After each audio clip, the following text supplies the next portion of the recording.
Now, in preparation for the tariff discussions later this month, the Indian government has begun an exercise to hammer out concessions across industries. The US delegation will be visiting on August 25th, so key economic departments were called on to assess what they can offer to sweeten the trade deal with the US.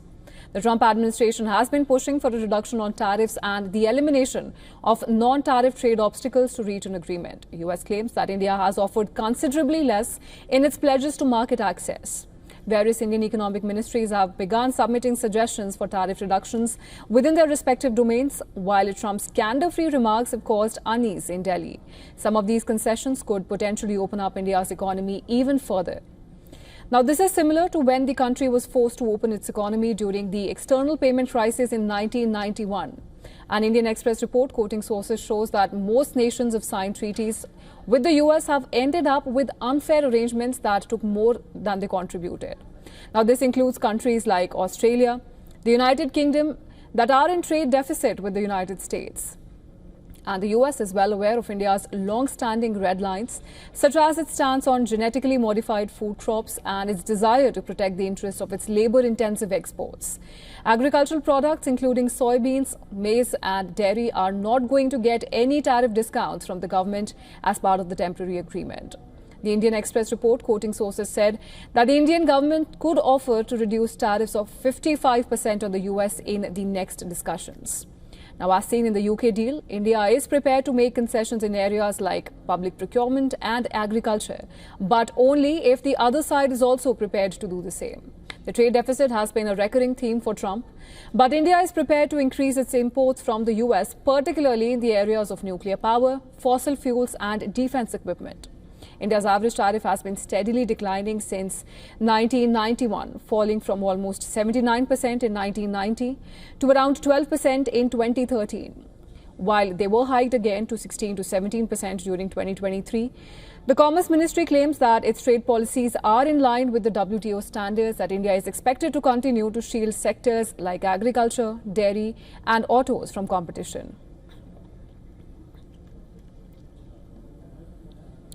And for more on this, we are now being joined live by Subhash Chandra Garg from New Delhi. He is the former Finance Secretary of India and an author. Thank you so much, Mr. Garg, for joining us on the broadcast. Thank you.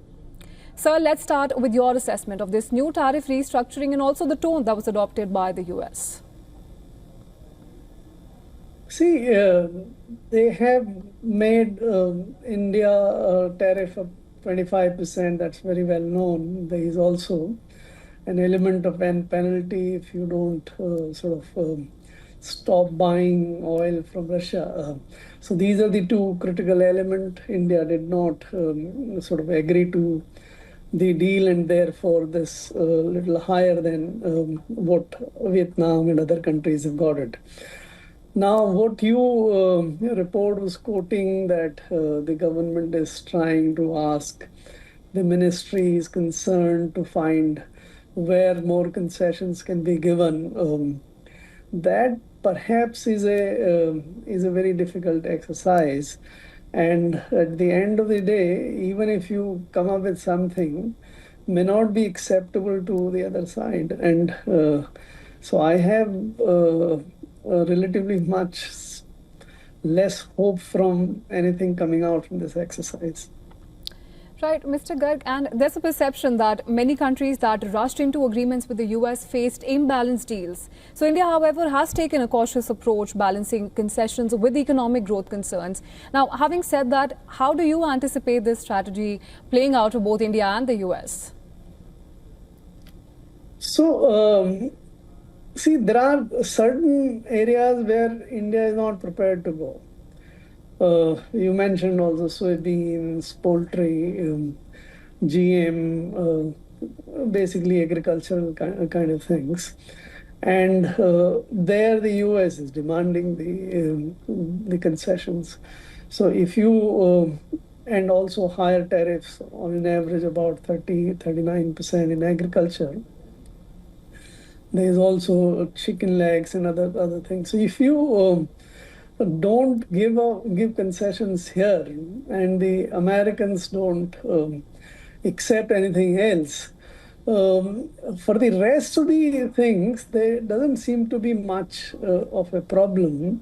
I think India was prepared. In any case, about half of the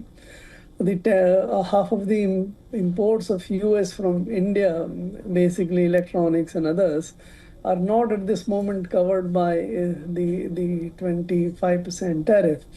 So this has been a difficult deal. 4 months they've been talking and have not come to a common ground. And now in the remaining 22 odd days, if the delegation of US comes in 25 on 25th, it may not come. We don't know. But even if it comes, what else can you provide to find a deal? And if you do it, then what happens? Does 25 become 0? No. It becomes 10? No. So even those who have given everything have got 15 to 20% tariff. So it becomes a question of 25 to 15 or 18. That's hardly anything. So India would find very difficult to give more concessions for such a paltry kind of come down from the United States. So I don't see any deal emerging. Right, and just to probe that a little further, now, Mr. Garg, as discussions progress, what in your view could be the best case scenario for India given the current trajectory of negotiations that we're on? See, I think India has offered everything it could have. It started buying a lot of oil, LNG from America. It was prepared to buy some more defense equipment, enter into some deals on nuclear. I fail to understand, unless India opens up, I have no great sympathy for the so-called protection for agriculture. These protections are of the bygone era. They might be relevant 30, 40 years back, but today there is hardly any relevance. What is the problem in allowing soybean oil to come here? The concerns about GM oil and all is very small, but or almost not there.